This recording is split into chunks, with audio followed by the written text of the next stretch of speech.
Shagon mai sanko ne ya kama da wuta baktatan ba a san me ya faru ba, shi ko mai sanko Allah ya sa da yana wajen kawai sai ya shiga ya fara cewa mutane ku fito wuta yana ci ku fito ku fito ku fito jama'a. Haba mutane suka fara ruga tutur tutur tutur tutur tutur tutur suna ta fita waje.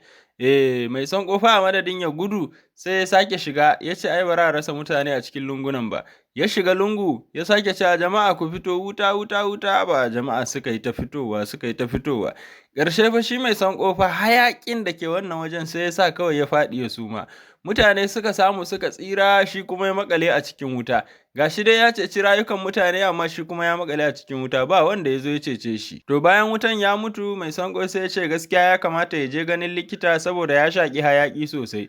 Mai sanƙo ya shiga jirgi ana tafiya da shi domin ya ga likita. To amma ana cikin tafiya wannan jirgin sai ya ɓace a cikin hadari. Hadari wannan jirgin ya shiga kawai sai ya ɓace. Wannan jirgin bai iso inda zai je ba sai bayan shekaru 35 ya iso inda zai je. Kuma waɗanda suke cikin jirgin ba su tsufa ba. Mutane suna kaga manya, kaji manya, kaji manya. Haka aka samu suka sauka mai sanƙo ya biya buƙatun shi ga baki ɗaya amma dai fa mutane suna ta yi musu tafi fa akan cewa sun yi abin al'ajabi shekaru 35 suna sama.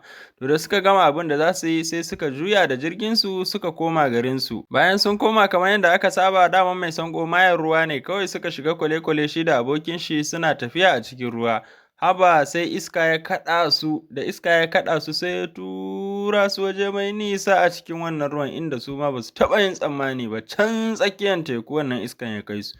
Babu gida, babu gari a ko'ina. Shi ɗayan saboda ishin ruwa don ba a shan ruwan teku ai kawai ishin ruwa ya kashe ɗayan.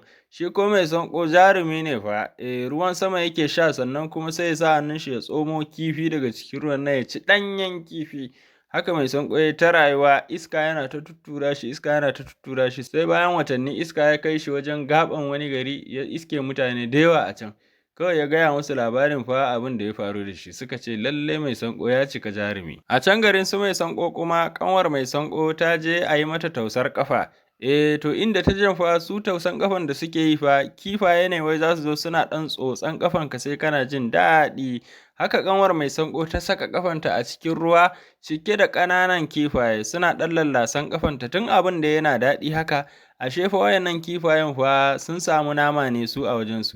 Suka lashi ƙafanta suka cicci har yayi ciwo sosai. Ƙarshe dai sai da aka kai ta asibiti wajen yaya mai sanƙo daman yaya mai sanƙo likita ne ya ce kash ai da baki je wajen wayannan mutanen ba gashi yanzu sun so su cinye miki ƙafa ta hanyar amfani da kifaye ya kamata ki kiyaye nan gaba. To a nan muka kawo ƙarshen wannan labari na mai sanƙo idan kana son ire-iren wannan labarin ka tabbatar ka yi subscribing ka yi liking ka yi sharing ka yi comment saboda zan dinga kawo irin wayannan labaran da yawansu. Yawwa to wannan shine Allah ya sa mu dace amin suma amin.